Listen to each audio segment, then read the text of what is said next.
If you're ready, we're ready.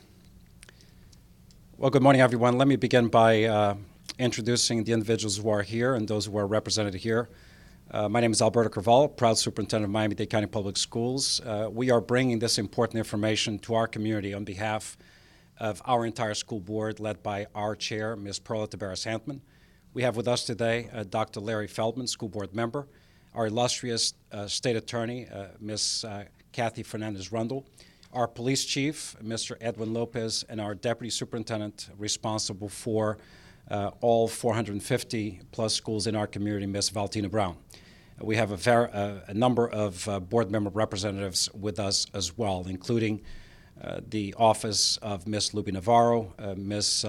Maritere Rojas, and others. So Ms. Susie Castillo as well represented here, as well as Dr. Gallen, I see, just come in. Thank you for your presence. The topic that brings us today together is a very important one. We recognize that every time a threat is made against a school, against an employee, against a student, whether that threat is a verbal threat communicated directly via phone, written threat on a piece of paper, written on a stall in a restroom, or posted on social media, it creates a fear-filled environment in schools. It disrupts the educational environment. It deviates resources, protective resources that are allocated to schools to the location where the threat was made to, putting these other locations in peril. It creates fear in a community. It robs parents, teachers, and students from the peace of mind they deserve while in school. It is unfair, it is irresponsible, and unfortunately, it brings about long-term consequences to the individuals who make these threats. Why are we concerned about this at this point? Since Parkland, we've seen a dramatic increase in the number of threats being made against schools. In fact, last year, we investigated 115 threats made against schools, resulting in 20 students being arrested. I want to be clear about one thing. We take every single threat seriously. We cannot differentiate when a threat is made, whether it is a real threat, a prank, a joke, or hoax. We investigate them all with the same level of dedication and rigorous investigation. We cannot err in this. And therein lies the problem. Whether it is a joke, a prank, or a hoax, we are dedicating the same level of resources to the investigative process. This is costing the taxpayers money. It is diverting our resources from where they need to be, which is in schools protecting all students at all time. This year alone, during the very first 8 weeks of school, we have already dealt with 24 threats, resulting in 6 arrests. The last one took place yesterday. Beyond the disruption to the educational environment, beyond the time that is stolen from instruction, is this fear and the stress that's being imposed on our school communities. There isn't a week that goes by when we do not send connected calls to parents, post on social media, events as they unfold, trying to bring about peace of mind to those involved. We should not be spending our time doing this. We need to spend our time in protecting our kids and teaching our kids. Today, we are affirming a number of things. Number one, we're building on the state's It's No Joke initiative to raise awareness regarding threats against schools and the short as well as long-term consequences associated with those. It is no joke. It is no joke that making a threat against a school is a felony. It is no joke that making a threat against a school may bring about federal and state charges. It is no joke that making a threat against a school may lead to arrest and imprisonment. And make no mistake about it, we prosecute to the full extent of the law, participate and collaborate alongside our law enforcement partners and the state attorney's office, as well as federal entities, in the investigation and prosecution of all individuals associated with threats against schools. The consequences will be detailed by our state attorney, short and long-term, lifelong consequences that cannot be ignored. What we are appealing for today is a three-pronged approach. Number one, directly to students. Don't do it. Understand the consequences and the risks associated with making these threats. Understand the personal liability to yourself simply by associating with those who make threats. Don't do it. You are putting your future in peril. To the parents, please be more aggressive in communicating to your children their rights, but also their responsibilities. Inspect their social media posts. Students, young people don't necessarily have a right to privacy at home in terms of what they post on social media. We are exploring avenues by which parents are held responsible and accountable for the actions of their children. This is a new territory that we are exploring. But we're not home with a child when the child makes that threat using that computer or that telephone or that smartphone. So we need parents to step up and have these conversations with their children regarding the long-term implications associated with threats, the disruption that these threats cause in schools. The third level is direct communication with community entities. By getting the support of entities in disseminating PSAs and greater awareness through workplaces across Miami-Dade, so there is a real echo of understanding associated with the severity and the consequences associated with these threats. We always reemphasize that it is everyone's responsibility to detect and to alert others regarding threats. There are numerous vehicles that can be used. Any threat can be declared, or any knowledge of a threat can be declared to a school, any one school official, a police officer, a principal, a teacher. They can be called anonymously to 305-995-COPS. You can use Fortify FL, a free application that can be downloaded to anyone's phone to relay any knowledge of a threat. And throughout this process, anonymity can be guaranteed. So while we want to know what's happening out there, we also want to eliminate this nonsense of false threats against the school system, a phenomenon that has been seen not only in our community, surrounding districts, in fact, across the country. This copycat behavior that we continue to see and observe needs to come to an end. We have a good track record of investigating these threats. We have a good track record of actually finding the culprits. We have a very good track record of arresting people and then following the process to the very end as these individuals are prosecuted. This is not about not understanding the youth of today. The vast majority of young people in our community and beyond are absolutely doing the right thing. But there are a few individuals who, out of irresponsible behavior, immaturity, or just meanness, are doing the wrong thing, and they need to be dealt with. I want to pass on now the mic for some brief remarks to our Chief of Police, Mr. Edwin Lopez. Good morning.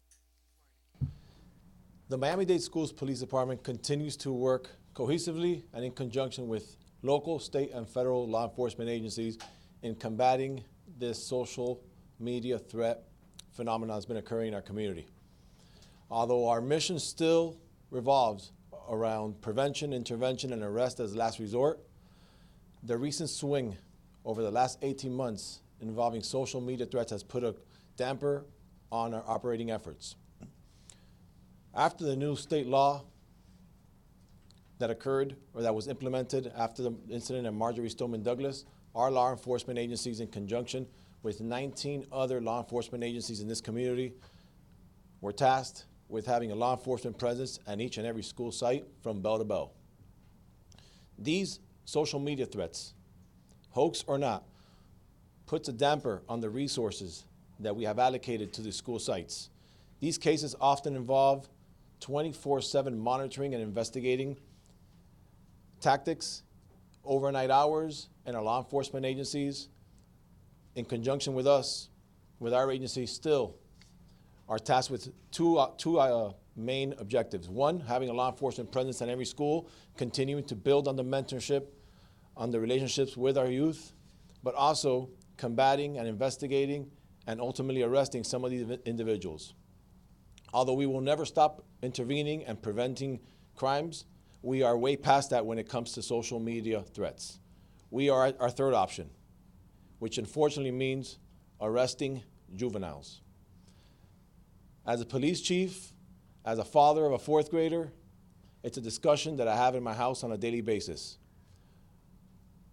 Monitor social media. Be cautious of what you post. Think about what you post. Our See Something, Say Something campaign has been our best friend. It has created an awareness campaign for parents, for guardians, and students alike to bring forth any items that they see on social media outlets that they feel could pose a threat to our community. And it's been working. Last year, we partnered with the FBI in the Think Before You Post campaign. This month, we are pushing the agenda forward in a partnership with the state, with the Department of Juvenile Justice, in a It's No Joke campaign. How many more campaigns do we need to create as a community to create the awareness we need to free up our law enforcement resources to combat other issues in our community? We're at the point where we are bringing a news conference to create awareness to something that needs to stop. We are urging parents, we are urging guardians to monitor the social media activity of your children, whether they're in third grade or seniors in high school.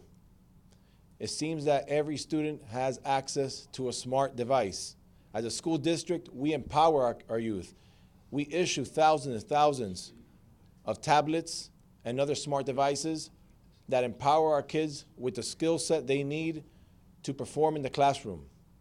It is why we are an A-rated school district. On the same coin, those same devices can be utilized against this very own district and have a negative impact. We're urging the community to be vigilant, to continue bringing messages of concern forward. And finally, for those students out there, this news conference is on social media as well. They monitor everything we're doing. We had a decline over the summer in social media threats when students had more free time. And unfortunately, 8 weeks into the school year, we've seen a spike over the last 2 weeks.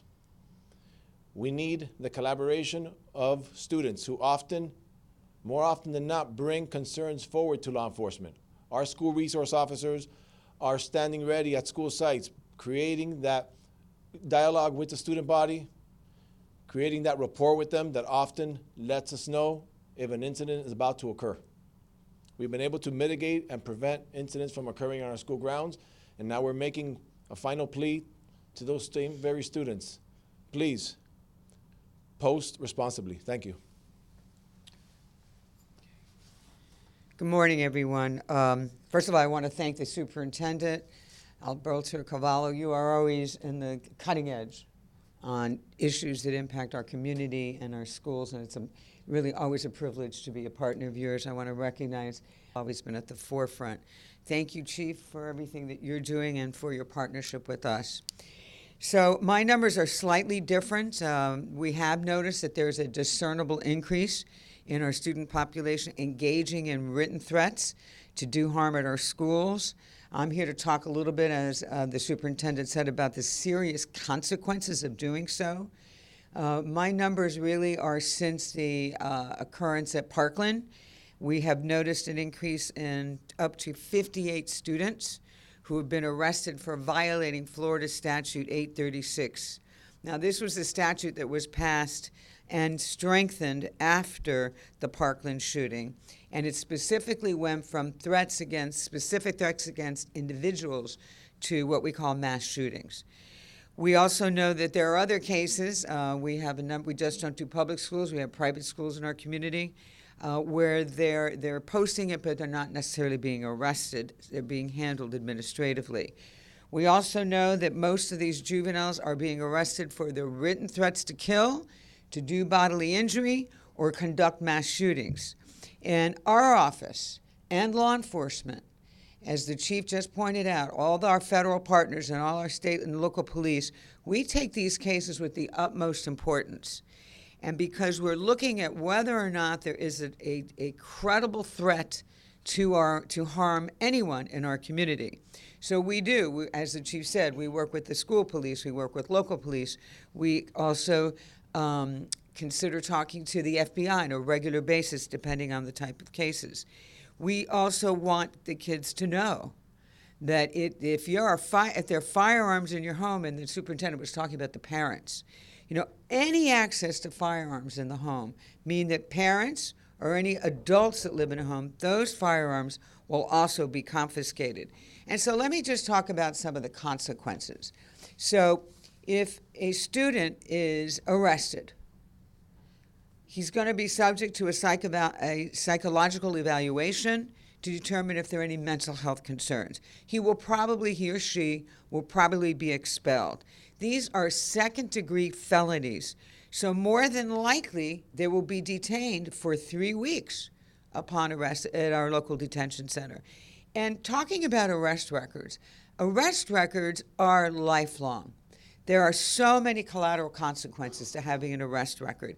It can, as the superintendent said, have a lasting impact. Trying to get a job, trying to get a driver's license, trying to get into college, trying to get student loans, trying to rent an apartment. These are all the types of impact consequences that can result from being arrested.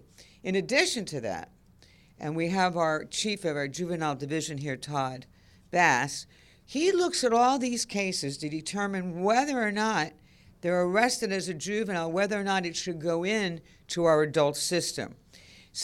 Many will be direct filed. Others will not be able to be direct filed. So when we talk about being angry, like for instance, the superintendent and the chief mentioned yesterday, a 15-year-old was arrested because he was having an argument over global warming. And he put out a very discernible and credible threat to our community. And of course, he was arrested, as I said, because he posted a massacre, he used that word, and then he posted a gun emoji. So he was arrested for second-degree felony. As I understand it, he is presently in detention. So in terms of sentencing, that can be, as you all know, it's up to the judge, but that can range anywhere from probation to a commitment to a juvenile facility, and it will also include having to attend the GATE program, which is a program that we created years ago, where the youth goes into JMH and sees firsthand the impact that gunshots have on a human being. Not in terms of spinal cord injury, in terms of loss of limbs, in terms of having to perhaps live as a quadriplegic or a paraplegic for the rest of your life. Not to mention the impact that it has on those families of those that are shot. So these are some of the things that parents and students need to recognize. This is very serious. The consequences are strong and serious and can have a lifelong impact. So we're looking forward to working with our school system in the Don't Do It. I love that program that you've created, Don't Do It. We're going to be your partners with that. And we also want to join you in this Fortify Florida. We think this is an excellent app, and we encourage everyone to participate. Thank you. So some remarks in some additional remarks in English and then Spanish, and then I'd like the last word to be that of Dr. Feldman after we entertain any questions you may have. You've now heard from our chief of police. You've heard from our state attorney, and the conclusions are fairly simple. There are long-term consequences associated with any type of threat, credible, hoax, prank, or real, against any school, against any teacher, against any student, against any venue where any function associated with the school system may be taking place. We take every threat seriously. We investigate every threat. Threats are made in the middle of the night, as often is the case, are investigated. We have advanced technologies that troll social media sites for imagery or written language that is threatening in nature, and those are investigated. Our track record of investigation and identification of perpetrators is actually fairly high. And the number of individuals who have been arrested over the past year, particularly over the past 8 weeks, with an intensification over the last 2 weeks, is dramatic, and we're taking the necessary actions. The regrettable consequence associated with these threats is, once again, we are taking individuals from their regularly assigned posts to deal with the threat, creating areas of liability for the school system and causing palpable fear and stress in our schools' communities. That is why we take all of these threats so seriously. Again, we are utilizing the apps available to us, Fortify FL. We are joining the state in its, and if you move to the side, in its no joke campaign awareness. We're personalizing it here in Miami-Dade. We're urging students to develop their own PSAs in schools. We will be doing massive amount of messaging to the community at large, courses through the Parent Academy for the parents on responsibility and consequences associated with threats, and we're asking the community to step up in being our partner in bringing awareness regarding this important topic. Nosotros consideramos cualquier amenaza contra nuestros planteles escolares una amenaza seria, aunque sea una broma. Las investigamos todas. Nuestro departamento de policía tiene profesionales dedicados a investigar este tipo de amenaza que tiene consecuencias muy duras para las personas responsables por estos actos. Tenemos una responsabilidad comunitaria de investigar todas las amenazas. Tenemos un récord muy bueno de identificar las personas responsables, de arrestar a las personas responsables. Estamos pidiendo a los miembros de la comunidad, principalmente a los padres de familia, que hablen con sus hijos sobre sus derechos, pero también sus responsabilidades y las consecuencias asociadas con amenazas contra nuestros planteles escolares. Todos los responsables son investigados, todos los responsables son arrestados, con consecuencias profesionales y consecuencias para sus vidas futuras.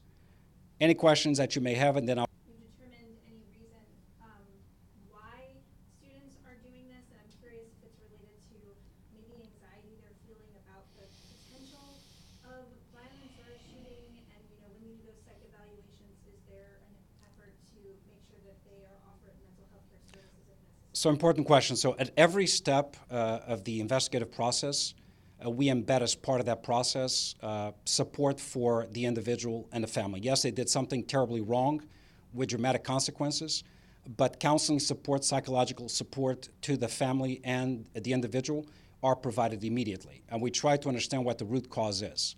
So far, the vast majority of cases, now we have not found a deeply rooted conviction or reason as to why this would happen. The vast majority of cases, the individual admits that they were simply joking. And that's the part that, quite frankly, is heartbreaking, is that they're not taking or assigning the level of seriousness they should to their actions. There's a failure of their own understanding regarding the consequences associated. But I would ask the chief or our state attorney if they've found something else. But the reports I read, they themselves and the parents, and quite frankly, sometimes the parents are in denial. We've had experiences where the parents, quite frankly, express anger at the school system or the police department because we're investigating what they deem to be a joke. And that's what we're trying to accomplish here, is the parents need to understand it is not a joke. It is not a joke. Don't cover up for your children. Do not let them believe that it was okay. It is not okay.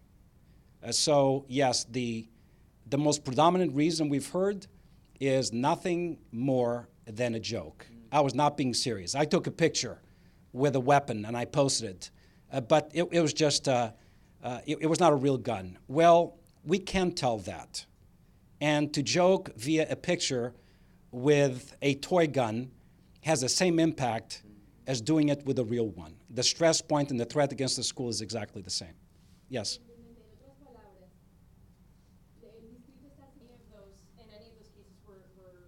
Firearms confiscated from the home? I'm just trying to get a sense of how many of these students actually have the means of carrying out. Well, so even if they didn't have the means, when they're detected, the police officer, the arresting agency, the first thing they do is to make sure that there are no firearms in the household. So even while that investigative period is ongoing, that's one of the first priorities. So, but do you know in any of those 58 cases if there were firearms? Were there, Todd, do you know? Yes, there were. Okay, there were. Do you have a sense of how many, half, quarter, all of them? A small percentage, but as the state attorney said, it's the highest priority to make certain that they don't have access to any guns in the homes. And we have found some. They have been taken out of the house. Yeah, I will actually chime in on that. The interesting thing here, and heartbreaking element, is that, as was just stated, the actual cases where the threat is made by someone who eventually is arrested because they have possession of a firearm is very, very small. The vast majority of the cases involve threats that are verbal, written, or posted on social media by individuals who have no firearms. It was just a threat. They wrote it, they made it, but we need to react with the same level of intensity and responsibility. We cannot be in a position of dismissing without investigating that that threat was real versus a hoax or a prank or a joke. We investigate them all, and that's the problem. We are allocating incredible resources at a high cost to investigating cases where the vast majority of them turn out to be a non-case. It was a joke, but it's not a joke to us. And if we are to add up the number of hours that we're losing of instructional time in schools, and we will be counting those, that is a secondary and immediate threat to our students, to thousands of students, and that's just not acceptable. That's why we are relying on greater awareness, calling out on asking parents to step up their conversations with their children regarding long-term consequences, making tools available for the reporting of any threats against schools, Fortify FL.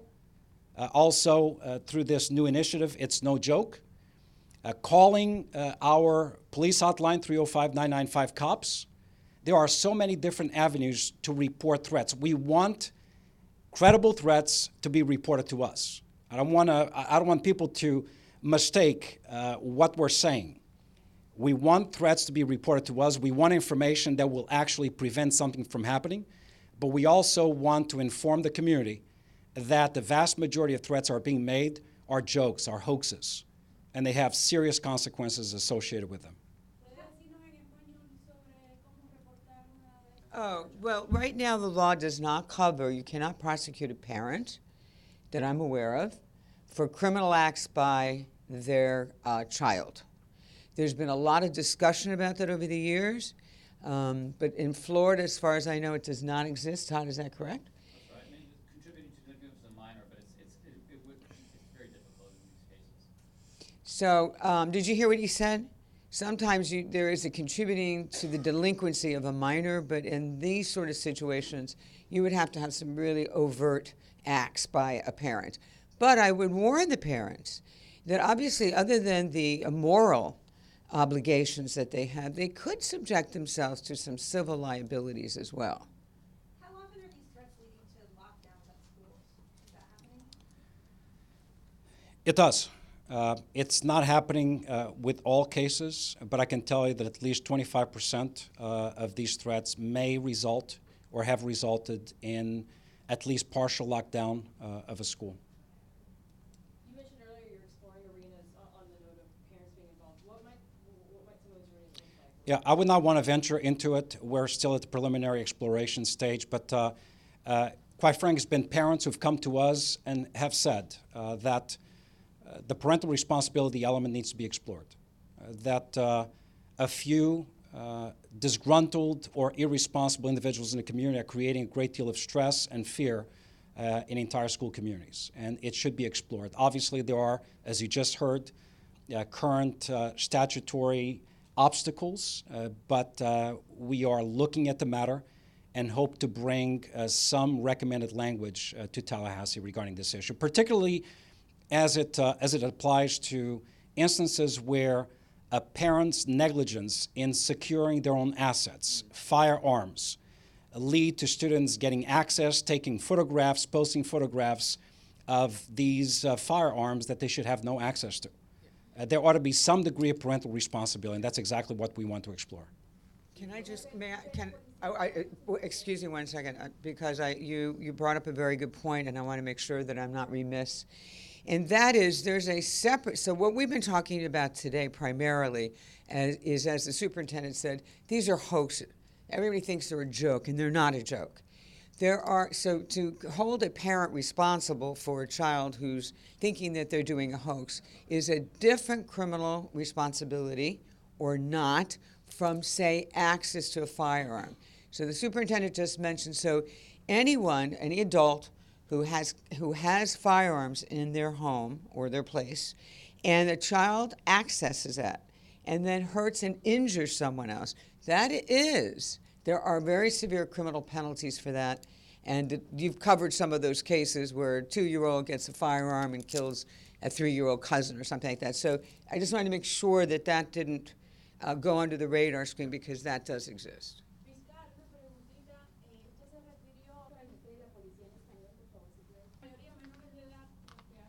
I know the superintendent answered the question about this, but when your officers go in and knock on the door, what's the reaction that you hear from your officers when they do this? So it's just to emphasize the whole thing concerning this. The reaction from parents oftentimes are very surprised. Parents oftentimes don't see this side of their students, of their child. They see one aspect, like the superintendent alluded to earlier. There's a large majority of these posts that occur after hours, after 10, 11, 12 at night, midnight. These students have carte blanche access to their cellular devices, to their computers, and they're utilizing it after hours to post these threats. So from a law enforcement perspective, when our detectives get called out and to investigate these cases, we're knocking on doors at 1, 2, 3 in the morning, and parents are obviously very surprised when it happens. But we still see a spike in the occurrences. So unfortunately, the campaign and the awareness that we're pushing forward is not reaching its highest level of efficiency. We're still dealing with this, and we continue asking how many more campaigns, how many more partnerships, how many more hashtags do we need to create to cement this, to really hammer the message down to parents and guardians to really monitor the social media action by their children. So this, you can't use the excuse, I'm acting out. This is so serious. Right. Absolutely. That's right. Absolutely. And parents can't be in denial. As the chief and the superintendent say, can't be my child. My child would never do that. But of course, that's when you really have to be most vigilant, because it is your children that are doing that. Yeah, a lot of times, the cases we're dealing with are not the cases like what happened in Parkland, where here's an individual who's deranged. There was a track record of interaction with law enforcement or psychological services. Most of these threats are being made by individuals that the parents themselves are totally surprised they would have done this, or their colleagues are totally surprised. The chief just said one thing that, as I introduced Dr. Feldman to bring a policy perspective to this matter, makes sense. The solution to these issues is not a hashtag sentence. It's really collaboration across the community, increasing the level of awareness specific to the consequences, and for the community to really understand the cost to the community, to the taxpayers, and to the peace of mind across the board for all associated with these disruptions. With that said, let me bring to the mic Dr. Larry Feldman, school board member. This issue of of threats against the school system is a topic that's benefited from conversation at the board level. And there will be additional conversation as a number of board members have proffered policy items to deal with this issue. With that said, I'd like to introduce Dr. Larry Feldman. Buenas tardes, mi amigos. Good afternoon, everyone. Today, hoy es muy importante. Why? Because what you have heard is about what we cannot do. We cannot go into every home. We cannot set policy and expect parents to follow it without having some reasonable expectation that we're only talking about a very small group of people. In all of our kids coming to our school that you have heard, and all of our parents that attend with us and our partners with us, are good parents, good kids, and they do a great job. It's that very small group that what you're hearing today is something you have not heard before. You come when we talk about great test scores. You come when we talk about outstanding graduation rates. Today is as important, if not more important. It's about saving one kid's life. One kid's life, maybe not for death, but for ruining their lives. So the appeal to you, media that are here today, is to get the message out as our first ambassadors to everyone and let them know what you heard today is what parents should be saying to their children. You heard the superintendent say it, you heard the state attorney say it, and you heard our chief say it. They gave a script to all of our parents to say, this is not a joke, you cannot protect them if they do it. Make sure you are watching what they do. Look at their handheld smartphones. But understand this, there is no excuse. There is no margin of error. There is no second chance. There is no zero tolerance. There is zero tolerance. There is nothing out there. This school board is dedicated to making sure your children are safe. And to do that, our policies, in conjunction with the operational efforts that the superintendent puts out, are about keeping your kids safe so they can learn in an environment that is high profile, high quality, and exciting. I don't want to have to see my parents and anyone else on our board go to their parents and say, we wish we did this. We are doing everything we can do, and now we need you. We need the parents to stand up and speak up, and as you often say, show up with their children and say, I'm the parent, don't do this. I'm watching you. You will get in trouble. I cannot stop it. So ladies and gentlemen, your job is as important as ours. Our policymakers, the 9 of us, are behind the superintendent and the state attorney. I mean, I wish I had the power to say, of all these resources we're using, we're going to give you a bill, and now you have to pay it, parent. Here's the restitution for all the expenses, but that's not within our power. But the point is, parents are still responsible for their children. Thank you for listening.